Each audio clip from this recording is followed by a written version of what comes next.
আসসালামু আলাইকুম। সেদিন মাওলানা রইসউদ্দিনের সাথে কি ঘটেছিল বিস্তারিত জানতে হলে সম্পূর্ণ ভিডিও জুড়ে থাকবেন এবং একটু লাইক কমেন্ট শেয়ার করে সকলকে দেখার সুযোগ করে দিবেন। তার আগে যে বিষয়টি বলতে চাই, আপনারা দেখছেন পাবলিকের হাত থেকে সেই মাওলানা রইসউদ্দিন পুলিশের বেনে উঠে যেন একটু স্বস্তিতে ছিল, ভাবছিল যে বেঁচে গিয়েছি। ওই মুহূর্তে ওনার পানির পিপাসা পাচ্ছিল, তাই বলেছিল যে আমি একটু পানি পান করব।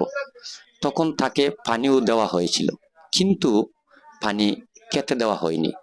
তার মুখের সামনে পানি নিয়ে যাওয়া হয়েছিল, কিন্তু তাকে পানি পান করতে দেওয়া হয়নি। এ কেমন বর্বরতা! সেই রইসউদ্দিন আজ আমাদের মাঝে নেই, তিনি আমাদেরকে ছেড়ে চলে গিয়েছেন। সুপ্রিয় দর্শক, উনার যে অপরাধ ছিল, আমি ধরে নিলাম উনি অপরাধ করেছেন, উনি বলাৎকার করেছেন। যে মসজিদ কমিটি, যে মসজিদে উনি ইমামতি করতেন এবং খতিবের দায়িত্বে ছিলেন, সেই মসজিদ কমিটির সভাপতি সেই বলাৎকারের দায়ে উনাকে পাবলিক প্লেসে ডেকে এনে উনাকে বলাৎকারের অভিযোগ দেওয়া হয়। তখন সেই পাবলিক পেজে থাকা জনগণ তার উপর জড়ো হয়ে তাকে উত্তম মধ্যম এবং অনেক মারধর করেন। এক পর্যায়ে জুতার মালাও তার গলায় দেওয়া হয়।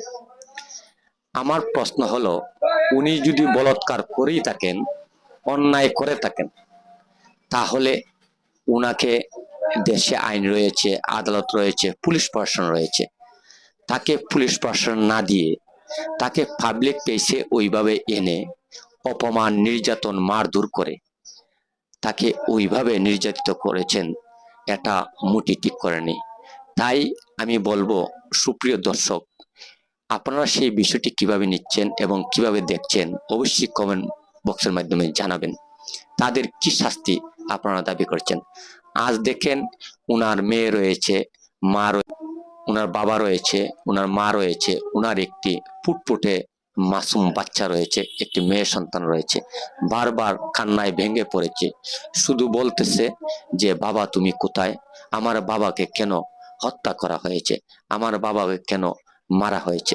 তাই সুপ্রিয় দর্শক, উনাকে কিন্তু শহীদ তাজউদ্দিন মেডিকেল কলেজ হাসপাতালে ভর্তি করা হয়েছিল।